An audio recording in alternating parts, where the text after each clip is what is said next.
Okay, so today is an old school video. We are doing a head-to-head shootout. We are looking at the new Tonemaster Super Reverb from Fender. This is a solid state Class D power amp, modeling amp of the Fender Super Reverb. Now, if you know anything about this channel, you know that I reviewed and really dug the deluxe Tonemaster a few years ago when it first came out. I think it's a really killer amp, and I have said, and I stand by, if I was buying a modern deluxe reverb reissue today, I would probably buy the Tonemaster over the tube version. Today, I've got something special lined up. We're not just gonna take a look at the amp and review it.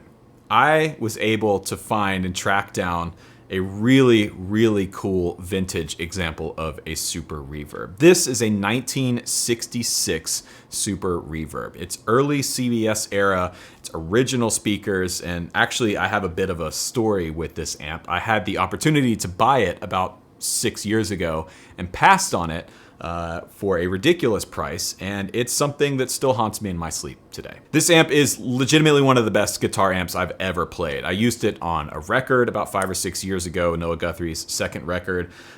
It's truly a world-class amp. Now we're gonna do this comparison in a few different ways. We're gonna mic up each individual amp, see how they sound in the room with their individual speakers, and then I'm gonna take the direct out of both amps through a Captor X from 2 Notes using the same profile, the same IRs, and we're gonna see how the amps themselves actually stack up. And then at the end, I'm gonna tell you what I think about the Tonemaster. Now, I should point out that Fender did send me the Super Reverb a few weeks ago when it first came out. However, this video is not sponsored in any other way. They're not paying me.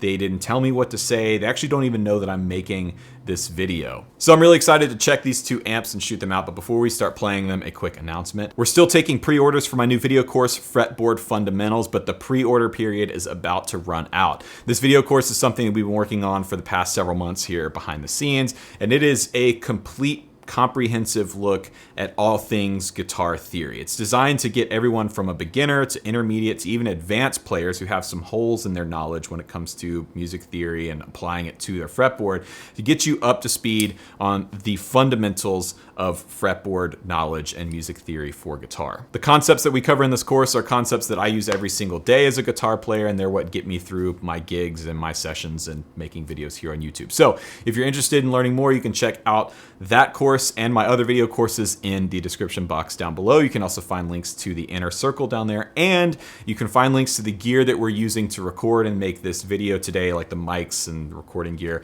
Those are affiliate links, so if you buy something to that, I earn a small commission. So let's jump over and take a look at the 2 Super Reverbs we're gonna be using today and throw some mics on them and hear what they sound like.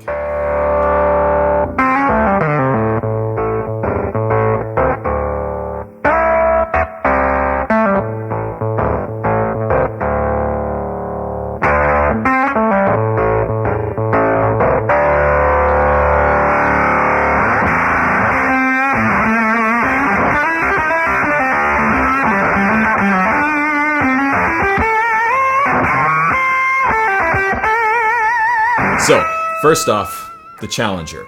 This is a 1966 Fender Super Reverb.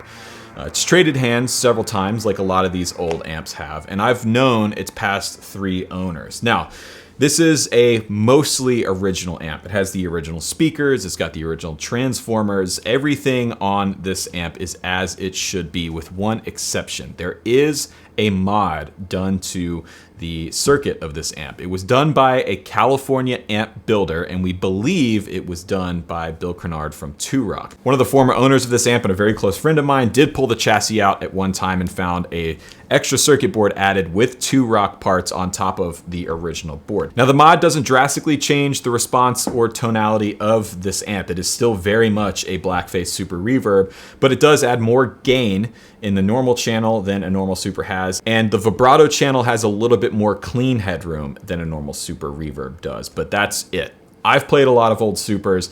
This is a great example of an original Super Reverb. It sounds fantastic, but other than that, it is a beautiful vintage Super Reverb. So we're gonna start by listening to this amp as it sits, put it through its paces, and then we're gonna throw the Tonemaster up against it.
And now we've got the newcomer. This is the Tonemaster Super Reverb from Fender. Now, if you're not familiar with the Tonemaster series of amps, these are solid-state digital modeling amps that live in the same case, the same cabinet as their tube-driven counterparts. So there's no tubes in this, but it does have a 200-watt Class D power amp in it. And it's a little misleading because on the back you have this power scaling feature, which is actually one of the best things about these Tonemaster amps is you can turn them down to reasonable volumes.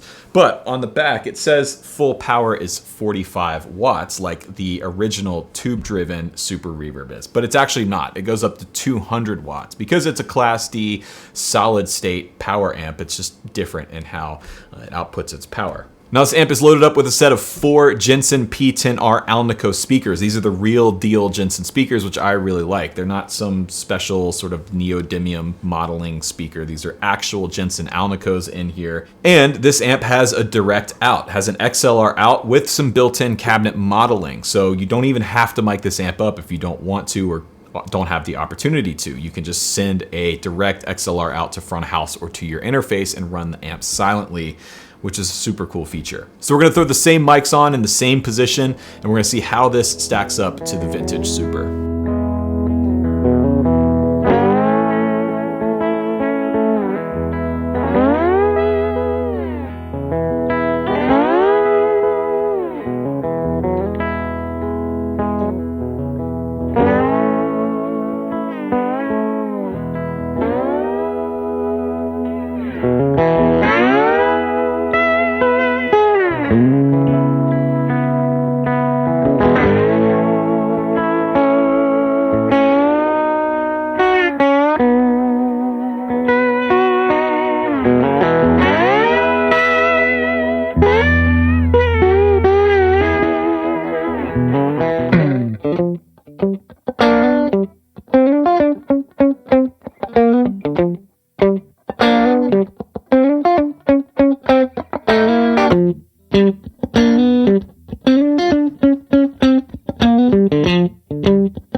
So although these two amps look similar, they don't really sound the same at all.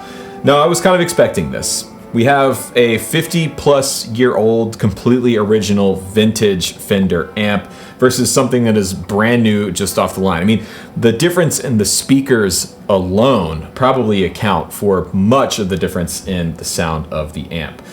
The Tonemaster has this really hi-fi quality about it. And that's partially due to the new speakers, but it's mostly due, I think, to the fact that it's a digital amp. Digital amps like this and modelers like the AxeFx and Helix are capable of producing much more high-end than most guitar amps do. This probably caps out around 7 or 8K on the EQ spectrum, where this could go, God, probably up to 12 to 15, depending on what the speakers would allow. So that's part of what is causing this amp to sound much more mid-scooped than the 66. The 66 has a really nice, very mid-forward character. There's not a lot of low end, there's not a lot of high end, it's all mid-range, which is the characteristic of a 410 Super Reverb. If you've never played a 410 amp like a Super, they're very punchy, especially in the mid-range. Much more so than a 12, a 212, or a 412, for example.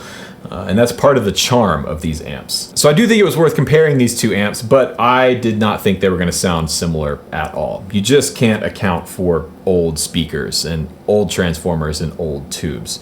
The other thing to think about with Fender amps, specifically in the vintage world, is this 66 Super is probably going to sound quite a bit different than another 66 Super, which might sound way different than a 64 Super. And there's a lot of reasons for this, age being one of them, but also because of the way Fender was making amps in the early to mid 60s.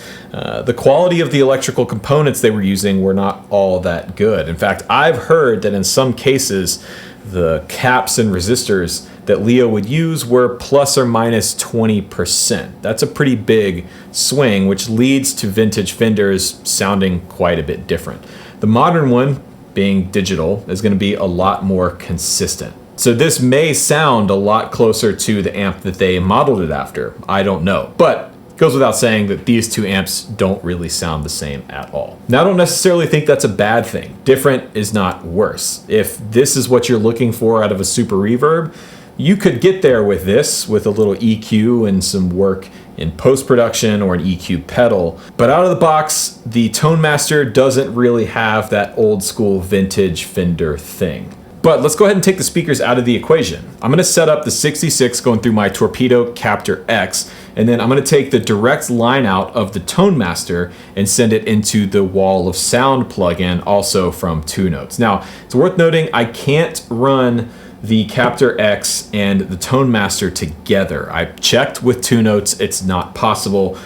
These speaker outputs on the Tonemaster apparently are tied directly to the output transformer. There is no speaker jack on here. And the way the Captor X works is it needs to see a load from an amp. So what I've done is pulled up the exact same cabinet setting using the same mics in the Wall of Sound plugin and in the Captor X. And we're gonna run these two back to back to see how they stack up when you take the 50-plus-year-old speakers out of the equation.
So there's still quite a bit of difference, but I think it is a little bit closer than the mic'd up amps themselves. Now, I really like this Tonemaster for a lot of the same reasons that I like the deluxe version. This solves a lot of problems that modern players have with vintage tube amps like this. First of all is volume. If you've never played a Super Reverb before, even the modern tube reissue, they are really, really loud. I mean, Chris can attest to this. They're punishingly loud. In fact, I think my neighbors heard this amp up here, which is nuts. Having the power scaling feature on the back is a huge godsend, especially for a 200 watt 410 combo like this. Having the direct out makes it super easy to take to a rehearsal or take to a gig and not have to worry about mics, or you can play it at home with the amp completely muted through headphones if you like. Also, it's worth mentioning that this amp is about half the weight of the tube amp. Tonemaster comes in right around 36 pounds. I haven't weighed this Super, and I'm not going to because it's not mine, but I would guess it's pushing 50 pounds plus. So which one would you buy? They're for two completely different players. I don't think someone who's in the market for a vintage 66 Super should look at a Tonemaster. It's a different thing, and vice versa. If you're looking for something to gig with and it's gonna be reliable and repeatable and give you modern features, a vintage amp like a 66 Super is probably not what you should be looking for. They tick two completely different boxes for two completely different players. But with that said, I think Fender did a great job with the Tonemaster Super Reverb. But I wanna know what you think. What do you think about the Tone? Have you played one? Are you gonna buy one? Let me know in the comments section down below. Don't forget to check out my brand new video course, Fretboard Fundamentals, where you can still get it at the special pre-order price in the description box down below, along with my other video courses and affiliate links to this amp and the gear that we used to make today's video. Thank you guys so much for watching. Hope you enjoyed the video. My name is Rhett Shull, and remember, there is no plan B.